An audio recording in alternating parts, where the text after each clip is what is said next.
Good morning, allez, Iden et Tusra aujourd'hui le Nishmat Ravasher ben Benjamin Zeev et Abraham ben Rivka. Si vous souhaitez vous aussi aider une prochaine étude de Mishnah, contactez le 5 minutes éternelles. Nous étudions la Sechet Shvit, Perek Aleph, Mishnah Dalet. Haya echad ose kikar de vela, u shnaim en osin.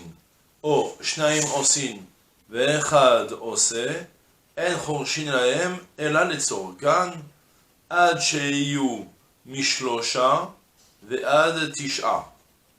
היו 10 מ10 ולמעלה, בין עושין, בין שאינן עושין, חורשין כל ביציה בשבילן.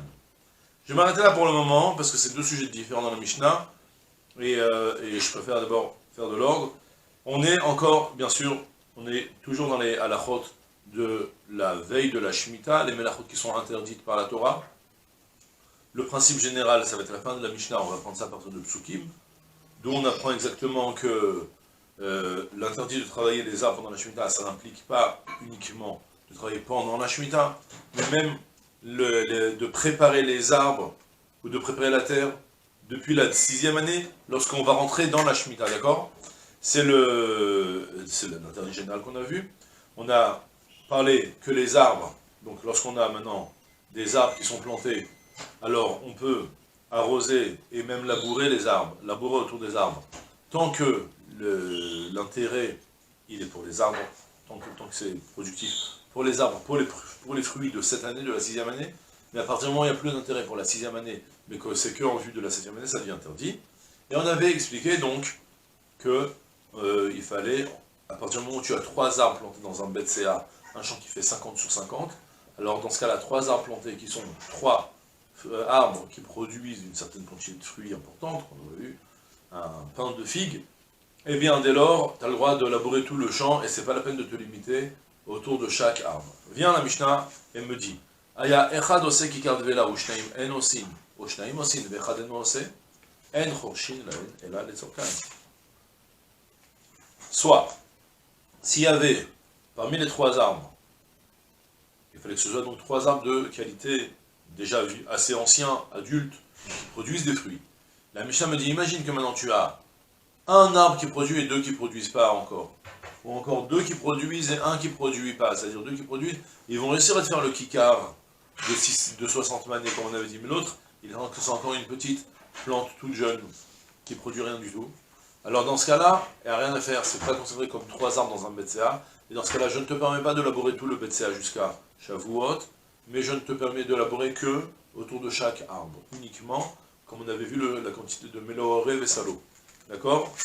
Soit, Oshnaim Osin Ve'echad en Ose, donc 2 qui font des fruits et l'un qui ne fait pas, qui est encore trop jeune, En Chorshin Laen ala Letzorkan, on ne pourra labourer autour d'eux que pour autour de chaque arbre individuellement, mais pas tout le champ.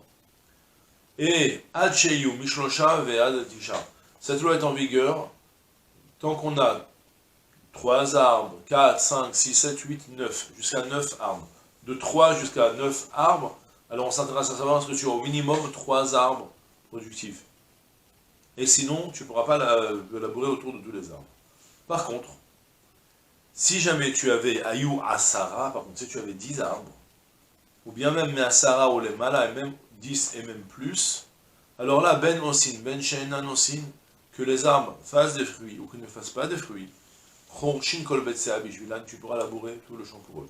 Soit on a une halakha très spéciale, de prime abord vous ne devez pas la comprendre, après on va expliquer pourquoi c'est comme ça. Mais il y a, la Mishnah me dit en fait, je reprends, lorsque on a d'abord un arbre individuel, lui, jusqu'à Shavuot, il a besoin de labourer autour de lui, lorsque tu laboures c'est pour ramollir la terre autour de lui, pour l'apporter plus oxygéné, l'arbre, je ne sais pas exactement, et concrètement c'est bon pour les fruits qui sont dans l'arbre, donc c'est pour les fruits de la 6e année. Mais après Shavuot, ce n'est plus pour l'arbre. Si jamais c'est un champ qui n'est pas un champ d'arbre, alors tu es limité depuis avant Pessah, tu n'as plus le droit de labourer. D'accord? Maintenant, on a une halakha qui m'a dit, lorsque j'ai 3 arbres dans un champ, si les 3 arbres sont productifs, j'ai le droit de labourer tout le champ, pas uniquement autour des 3 arbres. Mais si jamais ils ne sont pas productifs, alors je laboure juste autour de chaque arbre individuellement, mais pas autour de... ça ne me permet pas de labourer tout le champ. Bien la Mishnah me dit, sache que si jamais tu as 10 arbres dans le champ, même si les 10 arbres ne sont pas productifs, cette fois-ci tu auras le droit de labourer et de travailler donc jusqu'à Shavuot. Pour quelle raison? En fait, l'usage était comme ça. Lorsqu'on voulait, c'est comme à notre époque aussi, je ne sais pas comment ça se dit, une mashkela en français, un élevage d'arbres. Vous savez que lorsqu'on veut planter des pommiers ou des citronniers ou n'importe quel arbre fruitier, on ne prend pas des graines et on commence à les planter individuellement jusqu'à ce que ça pousse, ça prend trop longtemps. Alors on va dans une mashkela, je ne sais pas comment ça se dit, un endroit où on échotelle, où on plante des arbres, on élève les arbres, où là-bas, eux, ils s'occupent de les faire pousser en pot, et ils ont une certaine taille, et puis après, on les plante directement, et comme ça, au bout de 1 an, 2 ans, ils commencent déjà à produire des fruits.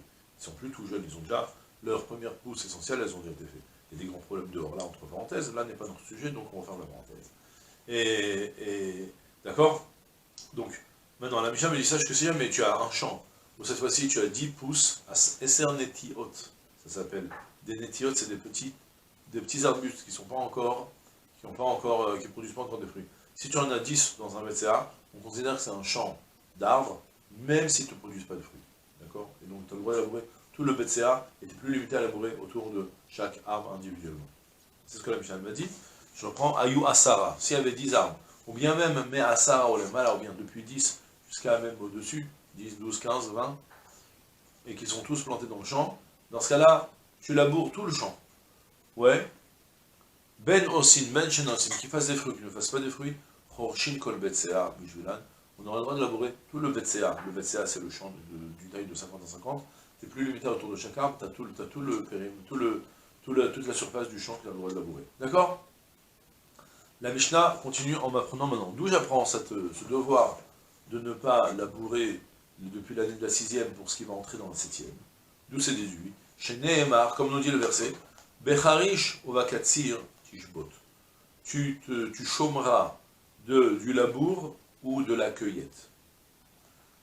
Concrètement, si vous ouvrez le Chumash Shmot Lamed Dalet, je ne l'ai pas ouvert ici, mais il est rapporté notamment dans le Tifat d'Israël, je crois, qu'il y a écrit Sheshetamim ta'avod vayom hashvi tishbot, vacharish ovakatsir tishbot. C'est un passouk qui ne te parle pas de Shemitah, c'est un passouk qui te parle de Shabbat. La Mishnah me dit, 6 jours tu feras ton travail, le 7e jour tu te reposeras, le passouk me dit, et tu te reposeras aussi, tu chômeras de ton labour et de ta cueillette de fruits. Maintenant, ce passouk-là, il est en trop. Il n'a plus de rapport avec Shabbat, parce que Shabbat, tu savais déjà que c'était interdit. Toutes les 39 travaux, c'est déduit de par ailleurs, c'est pas le sujet de les déduire ici. Donc pourquoi la Torah elle ajoute ici alors d'abord, ça a venu inclure que même, il y a aussi, même en rapport avec la Shemitah, que je t'ai dit que tu n'auras pas le droit de labourer et de cueillir, ouais, ça nechal otizra, vechal otizmor, et c'est faire qui sechal otizotzor, et comme ça des psukim qui me parlent sur la Shemitah. Sache que je te rajoute encore autre chose, c'est que tu devras aussi chômer de Harish et de Katsir. Donc tu ne devras pas labourer, tu ne devras pas cueillir. De quoi tu parles? C'est-à-dire quoi? De toute façon, c'est interdit. Et sur ça, vient, alors là, ça devient délicat comment déduire, mais en fait, c'est fréquent, c'est une méthode d'étude de psukim, que tu prends ce psuk-là, tu le rapportes par rapport à la Shemitah, et tu dis qu'en fait, on est venu t'ajouter qu'il y avait un interdit supplémentaire de la harisha et de la ktsira, du labour et de la cueillette des fruits, sur la Shemitah. Qu'est-ce que tu viens de me dire? En tsarich lomar harish, et donc c'est en rapport avec la Shemitah, mais quel labour, quel harish et quel ktsir? En tsarich lomar harish et ktsir shel shvit. C'est sûr que ce passage qu'il n'est pas venu te parler directement, uniquement, de l'interdit de labourer ou de cueillir les fruits pendant la shvit. C'est sûr que non. Et la harish shel erev shvit, shunichnas ba shvit. Et là, forcément, on te parle du fait que tu laboures la veille de la Shemitah, de l'année de la 7e année. Shunichnas ba shvit, qui va entrer dans la 7e année. Donc là, je t'interdis toutes les actions de la terre, les travaux que tu vas faire dans la terre, en vue de la 7e année. Et de même aussi, les katsir shel shvit, et aussi la cueillette des fruits de la Shvit qui sort à la 8e année. C'est pas que c'est interdit de cueillir, mais c'est interdit de cueillir, comme il est d'usage, en exploitation commerciale. D'accord? Tu as le droit de cueillir si tu veux pour manger, mais d'accord? Donc on se retrouve en fait avec des fruits. C'est connu ça, que les fruits de la Shemitah qui sortent dans l'année de la 8e année, même si on a fini l'année de la Shemitah, ils sont encore interdits. Ils sont encore interdits d'être exploités, ils doivent être consommés avec beaucoup de respect de halachot et toute la halachot requise de la Shemitah. D'accord? Donc il s'avère que d'après le premier avis de la Mishnah, l'interdit de la Tosefet Shvi'it, ça s'appelle le devoir d'ajouter sur l'année de la Shemitah depuis la 6e année, et même ce qui sort aussi après, c'est interdit par la Torah. Ça c'est le premier avis. Tandis que Rabbi Shmuel Omer, Mecharish Reshut, Av Katsir Reshut, Yatsa Katsir HaOmer. Rabbi Shmuel dit non, au lieu de me prendre ce pasouk là, qui parle de Shabbat, et que tu vas dire que ça réfère à la Shemitah pour t'apprendre autre chose, je ne suis pas d'accord avec toi. Je pense que ce pasouk te parle de Shabbat lui-même, et on est venu t'apprendre, on est venu juxtaposer la Harisha avec la Ktira, le fait de labourer avec le fait de cueillir. De même manière que pour la Harisha, il y a... alors, j'explique d'abord, on va d'abord cibler, c'est quoi, qu'est-ce que je veux t'apprendre? Je veux t'apprendre une halakha ici, que lorsque le Ktsir à Omer, vous savez que lorsqu'on a commencé le Omer, à l'époque du Beth Amikdash, il fallait aller cueillir le soir du 16 Nissan, après le Yom Tov, il fallait aller cueillir de l'orge pour l'amener ensuite au Beth Amikdash et faire tout le rituel du Korban à Omer. Maintenant, il y a une obligation, une mitzvah de la Torah, Uvkutsechem et Ketzerat-sechem, et dans cette là-bas c'est dit, je ne sais plus comment c'est dit dans le Pasuk, qu'il fallait cueillir spécialement de l'orge pour en faire le korban. Même si tu trouves de l'orge déjà cueillie, tu dois a priori partir cueillir l'orge pour ça. Maintenant, qu'est-ce qui se passe si jamais le lendemain de Pessah, le 16 Nissan, tombe un Shabbat? Est-ce que tu as le droit de transgresser Shabbat, oui ou non? Alors, Rabbi Shmuel le dit, c'est écrit dans ce pasuk que c'est permis. On est venu juxtaposer la Harish et le Katsir. De la manière que le Harish, pour le labour, la seule chose qui est interdite, labourer dans la Torah, il n'y a aucune mise de labourer à aucun moment. On n'a aucune obligation de labourer, il n'y a aucune mitzvah à aucun moment de labourer. Tandis que cueillir, il y a dans certaines situations, une mitzvah de cueillir, en l'occurrence, le Katsir à Omer. Alors je juxtapose. De la même manière que le Harish, ce que je t'interdis, c'est parce que le Harish, il n'y a aucune mitzvah dans le fait de labourer. À aucun moment, la Torah ne te prescrit jamais de labourer. La même chose, le Katsir que je t'interdis, c'est que le Katsir qui n'a aucune mitzvah, à exclure que si tu te retrouves avec un Katsir, avec une cueillette qui est une mitzvah, tu as le droit de le faire pendant Shabbat. Regardez comment il dit ça dans les mots. Rabbi Shmuel Omer, Mecharish et Reshut, de la même manière que le labour, c'est quelque chose qui est Reshut, c'est quelque chose que tu fais si tu veux, si tu ne veux pas, tu n'as aucune obligation, c'est quelque chose une permission sans aucune obligation. Avkatsir Reshut, de la même manière aussi la cueillette que je t'interdis pendant Shabbat, c'est la cueillette qui est un Reshut, qui est quelque chose que tu es libre de faire ou de ne pas faire, à exclure Yatzak Tzir à Omer, à exclure le Ketzir à Omer, le fait de cueillir le Omer, qui est dans ce cas-là une obligation de le cueillir, et dans ce cas-là tu auras le droit de transgresser Shabbat pour cueillir le Ketzir à Omer. D'accord? C'est tout pour aujourd'hui, je te souhaite une journée pleine de Hatzlacha Kol Tov, c'est là.